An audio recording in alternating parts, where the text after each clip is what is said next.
Okay, welcome to another Life Festa Lounge, episode 17. So we're keeping it moving, but it's a bit different this week. So we're not in the normal location. Anybody who's watching this on YouTube, you'll notice that we don't have the same backdrop. We're not even in the same location this week. And we're man light as well. So I'm joining from Malaysia this week. Josh, you're over in London, and then we've got London. Yeah. And Leon unfortunately is stuck on some personal commitments, but whether we are cross continents, we wanted to keep it moving, keep the momentum going. So Josh, what's good? What's been popping in my absence? What's been happening this week? Bro, I know you don't want to talk about Trump, but it's too funny, man. I cannot ignore it. You see his press conference? Which one? The one he did by himself, the one where the reporter called him out on his lies. Oh, what? Well, it's interesting, right? Because I saw some clips of that. It's been difficult for me to keep up to date with all the news like I normally would this week. But what I noted was actually the backlash. So believe it or not, some of what he's saying is starting to feed off on the public. So I was reading an article from a journalist, and she was like, "Yeah, they were locked." So in that, where they had one of his speeches or whatever he was on a rally or something, they had the journalists kind of locked behind bars, and then when they were leaving, someone was like, "Yeah, see you later, lying journalists." So I'm like, I feel like it's unfortunate, but what he's pushing out there is starting to actually work. But I don't know if I saw the one specifically that you're talking about. What happened in it? The one I was talking about, he said that he won the biggest electoral college vote in US history since Ronald Reagan. Since Ronald Reagan, he'd won the biggest college electoral vote, and then the one report Is this going to turn out to be an alternative fact again? It's a complete lie. Because the first guy goes, so the one reporter goes, Donald, that's not entirely true. Obama had, if you look at Obama's 2008 and 2012 electoral votes, it was more than yours. And he was like, "Oh, I was talking about Republicans." And he was like, "No." If you look, and then he goes, "Oh, Republicans." Well, if you're going to talk about Republicans, George H. Bush, he had even a bigger electoral vote, and he was like, "It doesn't matter. It doesn't matter, man. No, it's an alternative fact." Trump goes, Trump even admits it. Trump goes, well, someone told me that. I didn't know. I didn't know. Someone told me that. I didn't know. And I was like, and he was like, and the reporter goes, but if you're willing to tell the American public lies like that, why should the American public believe you in anything else? And he was like, well, it's an alternative. It's a fact. Someone told me this. I didn't know it. I have to fact check with the person that told me. It was hilarious. The guy called him out. But this is what I mean. You can't keep relying on these alternative facts, right? And you can't have. There was another one that I saw, and I think I was listening to it on. So I was on the treadmill downstairs the other way. It's unnormal for me. I usually listen to Brilliant Idiots on a Thursday night. It's kind of Friday morning for me this time around.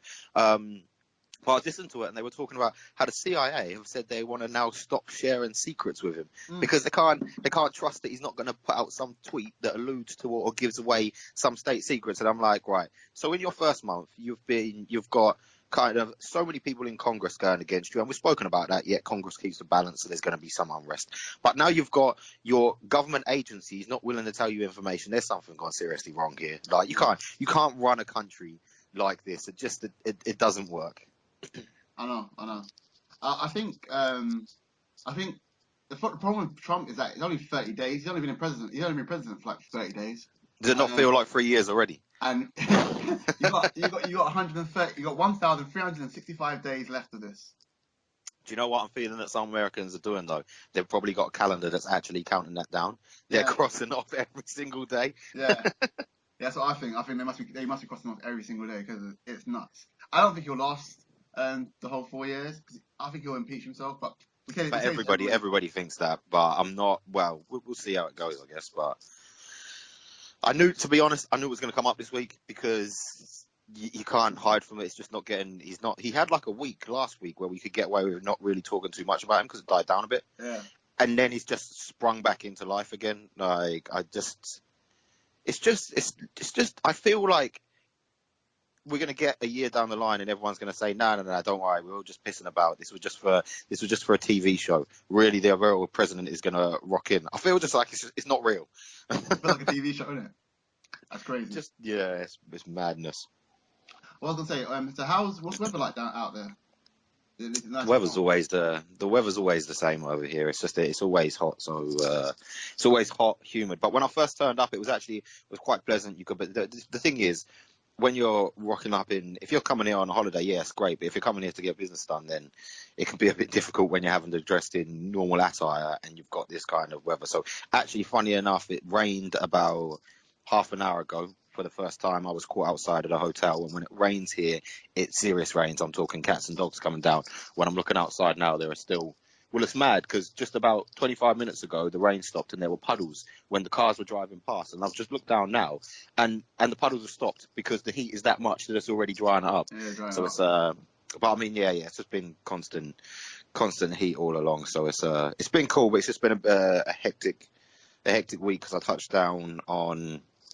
I got to the hotel at 11 o'clock on Tuesday evening. I had my first meeting at 8 o'clock on Wednesday. I think I must have slept all of about 2.5 hours on the journey here, and then I've had 8 o'clock meetings all week. So it's good to kind of get to the weekend and get a bit of recharge time. But I'll tell you what, being over here just reminded me of the importance of. So we touched on it, I think, on one of our discussions, the importance of one, again, when I've got looped back to phones will always be a bonus and a benefit for me. I'm not gonna step back on that line that I hold.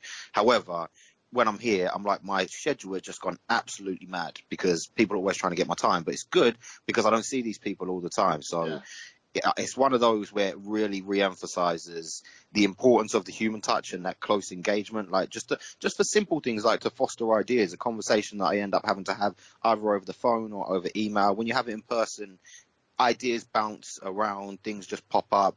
Like so it's been good from that point of view. And there's a lot of people that there's a lot of us in the hotel as well, so it's been a good opportunity to just catch up with people outside of direct working. You know, when you maybe start talking shop, but then you start to drift out into other things, and again, it just fosters that good relationship building. So it's been a productive week, and I feel like now I've slipped into the time zone properly, so the rest of the week should be fine. I'm here for another 7 days. I'm in fact wondering, next week's podcast is going to be real interesting because I don't land until the Sunday afternoon. So there's Wi-Fi on the plane, to be fair. That would be an interesting one. We'll see. Well, I was gonna say, I could tell people about your was it Saturday or was it Saturday morning run for you that you woke up, you went out and then you had an hour and a half sleep and then you did a 17K run. Yeah, so we were out because, like I say, there was a lot of people here. So one of the guys was like, there was one of the guys who was going home on Saturday morning. So he was like, "Do you want to come out?" So we were just kicking the breeze. There's me and I've got an Australian colleague over as well, who I hadn't seen in ages. So we were just kicking the breeze. One of them had to be on a 9 o'clock flight, so he had to leave the hotel at like 6. I was getting picked up at 6 o'clock to go for a 17-kilometer run. So so I managed in the end to get about an hour and a half sleep. Woke up for that, pushed it through. We rocked up, and there was a big group of us. And the guy who had taken me along was like, "So I'm not going to be running with you because basically you run faster than us." So he said, "I've got another guy who you run with. You run with the fast group." So I was thinking, "Oh, there'll be a fast group," and it was just one guy. So I set off with this one guy. We're going hell for leather. And in my mind, what's weird is I'm used to being in control of my running, so I know where I am in the journey. I know how much I need to put left in the tank. I know where I can speed up, slow down, etc. And I had no kind of idea of where I was. He slowed up. We were going to do a 21K, so a half marathon, and he said, "Oh, thought out the route, so it'll be a 17K." I was like, "Right, it's fine." But it's a 17K, and I swear it's all uphill. Like it's by the time we got up, I don't know how many hundreds of meters where we were up. But when I got to the top, I took a picture because you were overlooking all of Kuala Lumpur. So it was neat. But yeah, that took its toll on me. I mean, we did it in the end. We rolled back round. It was just over an hour and 14 minutes, and we cleared through 17K. So that's pretty impressive going. But yeah, you have to run early in the morning here though, because it gets too hot during the day. So even then. Well, even then, we were running it must have been at this morning 20, 22 degrees. Okay. Probably up to about 25, 26 by the time we finished it. So for me, I was talking to the guys that were like, "How are you going to be able to get through it, like running in this heat?" I was like, "Look, I'm not used to running in this heat, but when I'm at home, I run in sauna suits. So I'm thinking I'm going to be fine. I'm going to be able to get through it. So no, it was an interesting one. It was one of those, like I say, to me, wake up with an hour and a half. The guy set off, and all I know is I have a reputation to uphold. So it was mind over matter at certain points in that. I'm like, I'm not going to give in. My body's not going to beat me. And at points in time, I just put my head down. I had my headphones in. I was like relentlessly just pushing forwards, but. It's one of those. It's one of those where you can turn it around and just say it represents kind of that whole kind of distance and persistence thing. So Okay. it's a long distance that you got to push through, but still sometimes you just got to put your head down and go hard and graft at it, right? And just say, right, I'm going at this, whatever. And that's basically what I had to do yesterday. It was just one of those mental strength moments. All right, in regards to like you're out there doing for work and business, are there cultural differences in the way Malaysians handle their business and the way you're used to doing it in the UK? So it doesn't really. So there are cultural differences over in Malaysia. Actually, there are cultural differences anywhere. So it's an interesting topic that you bring up, right? Because it's a very key one when you're thinking about pursuing a business, whether it be Yes, with that's what I mean. That's what I was trying to bring up. Well, yeah. so whether it's in a corporate environment where you've come over and you're over here, or whether you've got a business and a brand that you're trying to sell out to people, you always have to pay attention to the cultural diversity in the market that you're trying to sell to. So, for instance, over here, obviously Eastern culture is a lot more. They pay a lot more respect, I think, for a hierarchy. Okay. So you'll notice they use. I've noticed specifically they use the word boss more. So they're like not boss in the way like a Rick Ross boss kind of thing. They're like our boss this, our boss that. And they really respect the structure. Which is a good thing. It's slightly different to UK and Western culture, where sometimes people don't care about that hierarchy, and sometimes that works for them because they can easily see themselves as peers to more senior management, Yeah. and sometimes it doesn't work for them because it shows a lack of respect.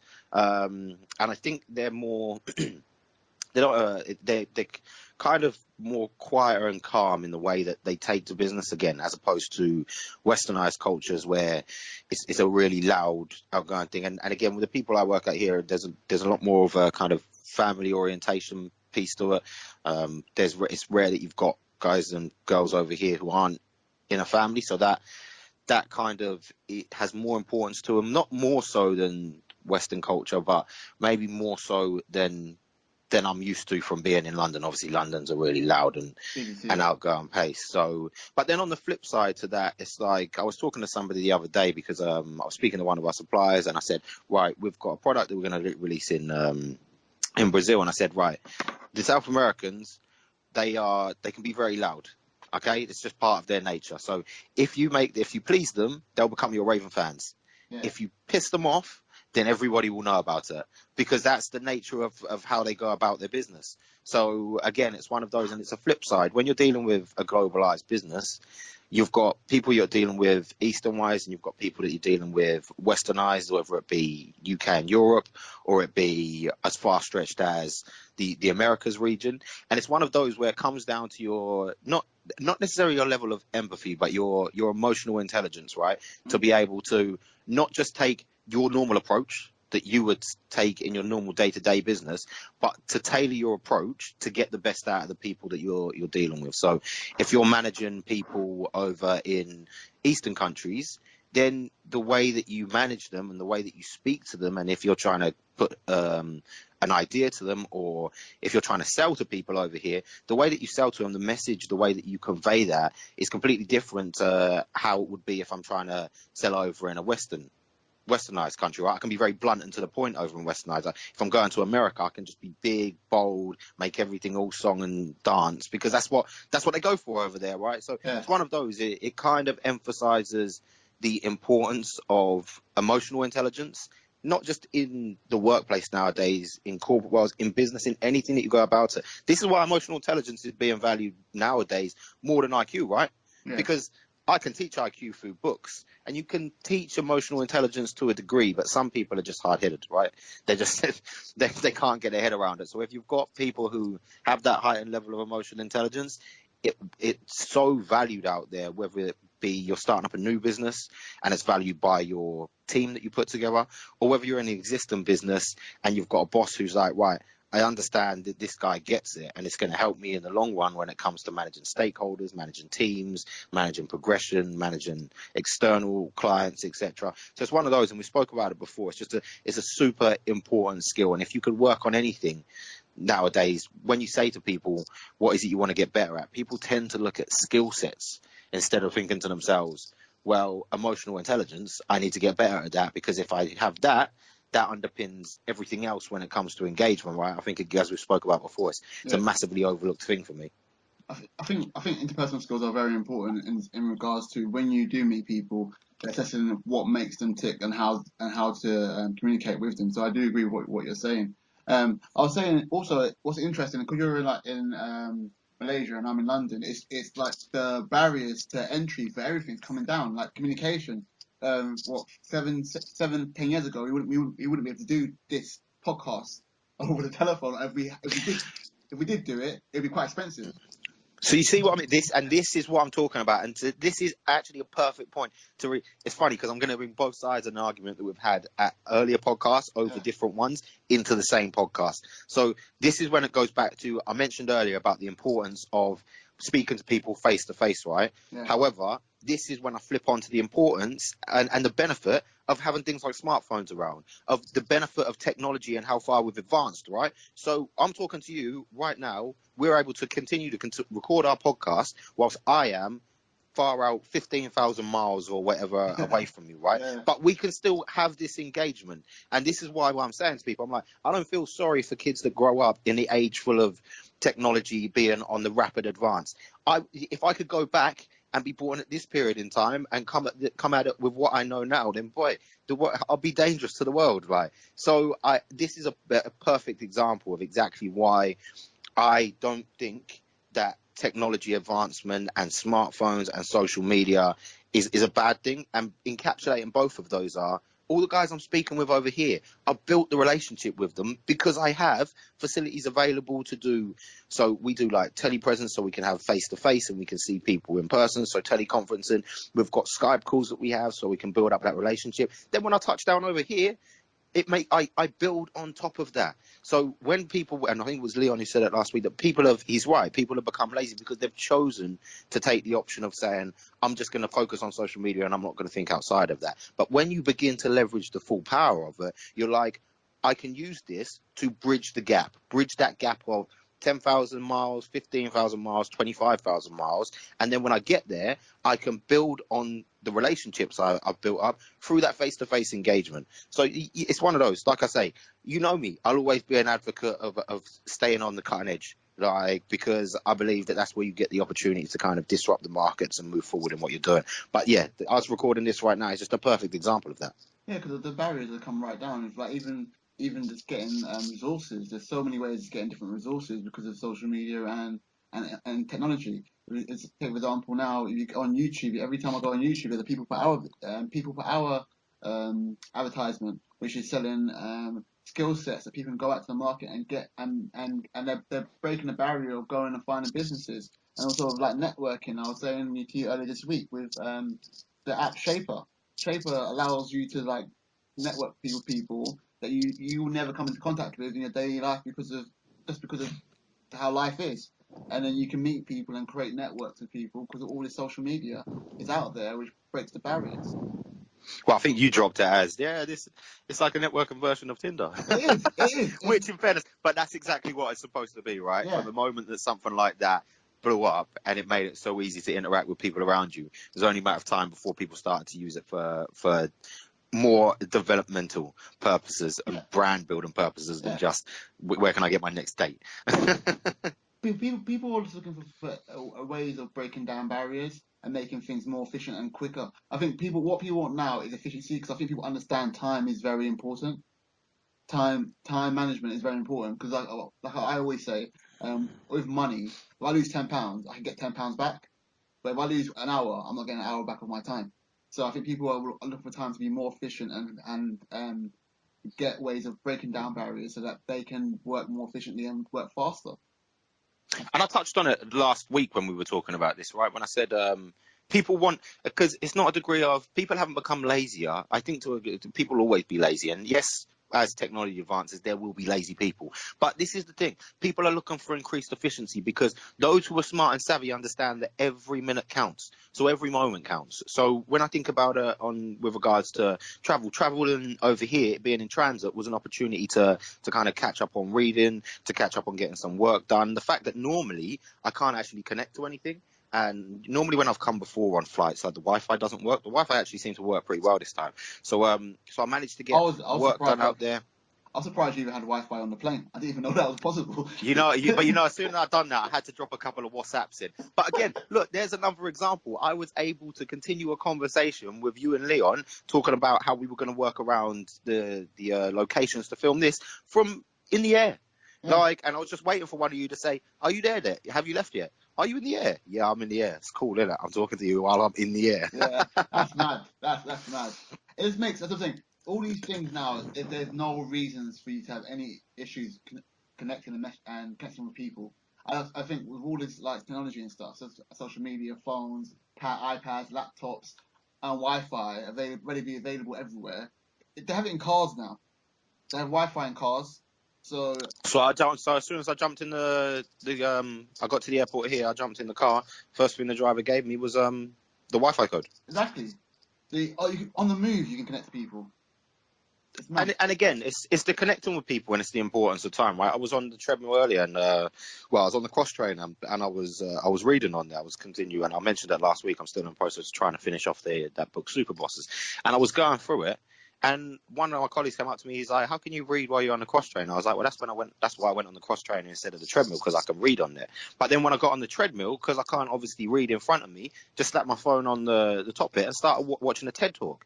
But I could have not done either of those. Yeah. But at the same time, I was like, well, I don't really like. So obviously, I like to read a lot and consume a lot. But the best times that I can read I like to read when I'm walking, right? Because I can't do much else Yeah. whilst I'm walking to be effective. When I'm on a cross trainer, I could sit there and just be on the cross trainer on the treadmill. I could just be on the treadmill running.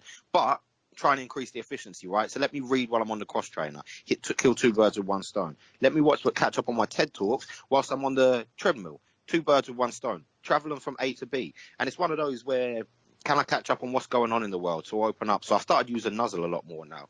Ties into my interest, so I can find the latest news feeds out there when I'm traveling from A to B. Like it's understanding that absolute importance in time, right? Literally, we all get the same amount of time every single day, and the people who outperform others are the people who utilize that time to its absolute maximum. So they don't believe in downtime because at any given moment in time they can be doing something else to increase their efficiency. They're not sitting there in taxis doing nothing. They're using their smartphones, again, emphasizing the benefits, to connect out to the world via the internet. Loads of people do it. We hear about Gary Vee mentions it loads on his talks that he does. He's like, when I'm traveling in transit, that's when I use the opportunity to get on Twitter, to get on Instagram, and take the time to go back to all of you guys who have posted messages to me to make sure he gives back, right?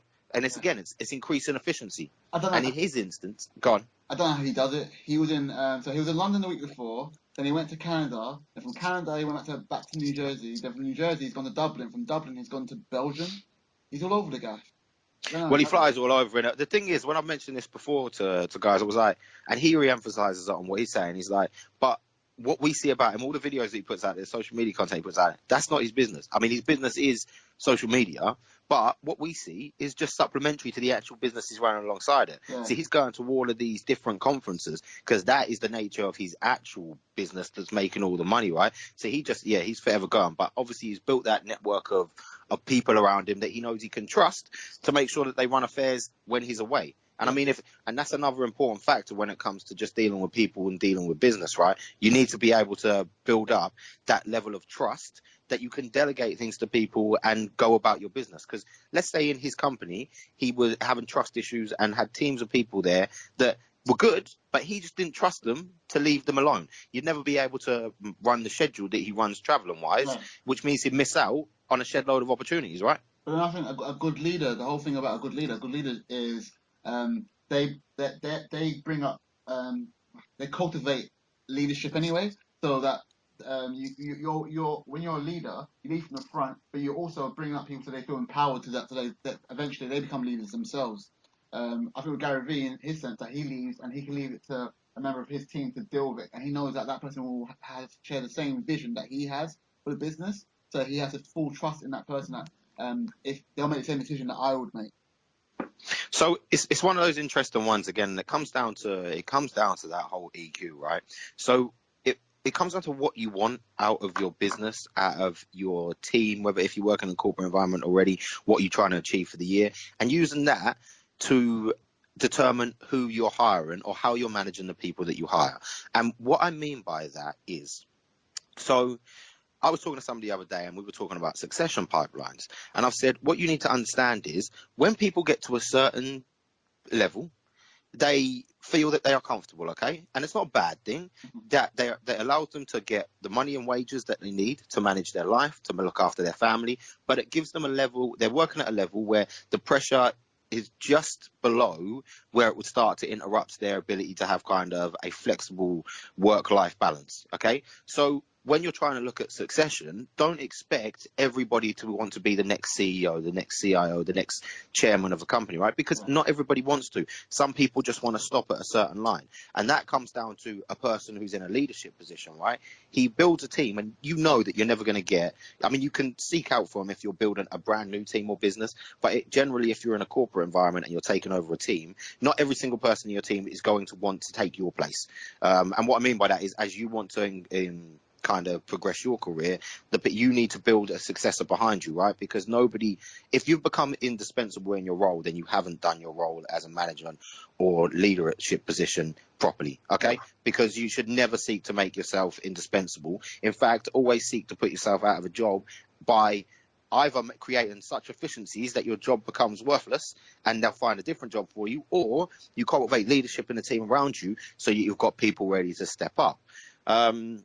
But that's when it comes down to, again, the EQ of the leader. So he works out why this person, and this person want to progress their career versus these people who are brilliant at what they do and they're happy with where they are. Therefore, I'll consider that when I'm kind of looking at opportunities where I'm delegating work out, right? Then when he identifies those people who have massive potential and really want to pursue, that's where kind of the best bosses will say, I see the potential in you and I'm gonna stretch you to the capacity of that potential. So I'm gonna put you in areas where you're uncomfortable until you get to a point of being comfortable with it, right? I'm not gonna wrap you up in cotton wool. It might seem at times like they're really pushing you harder than you expected, but this is what the best bosses, the best leadership and talent do, right?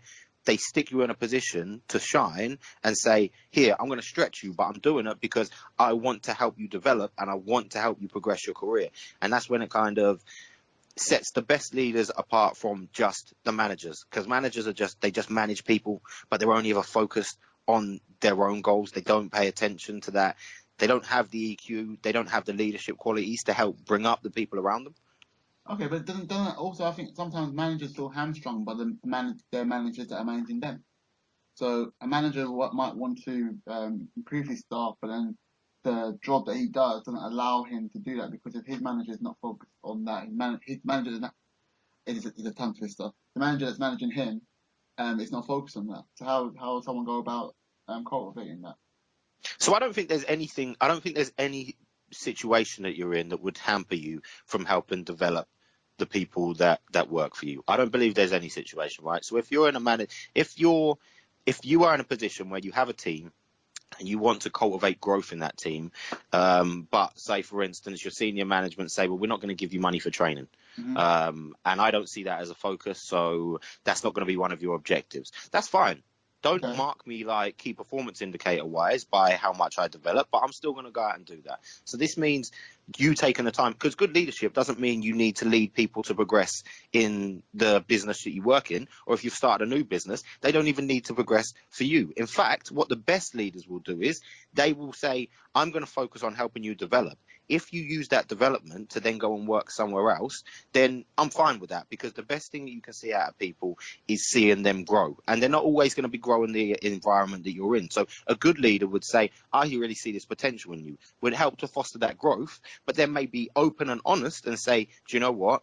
This is what the senior management's direction is in the company you're in at the moment, but I'm still going to help you grow. And if you see an opportunity around you, then I want you to go for it. It's the same thing if they're doing it with interfunctional teams, for example. If you've got a manager who might say, somebody comes to him and says, I was thinking of applying for a different role. No, I wouldn't go for that. I wouldn't go for that for X, Y, and Z reasons. All they're doing that out of self-interest, all right? Yeah. What they're saying is, I don't want you to move because that would be detrimental to my team. Yeah. Whereas a good leader would say, actually, do you know what? Okay, I hear you. Are there any? There probably are some questions like, are there any particular reasons that you want to leave the team? Just to see, just to open that open kind of feedback channel. Mhm. But then they would say, I will happily encourage you. So people have come to me before, and I think the fact that people can go and have that conversation says something about a leader in itself. Yeah. Because I've seen instances before where people want to go for a different job, but they wouldn't tell their manager.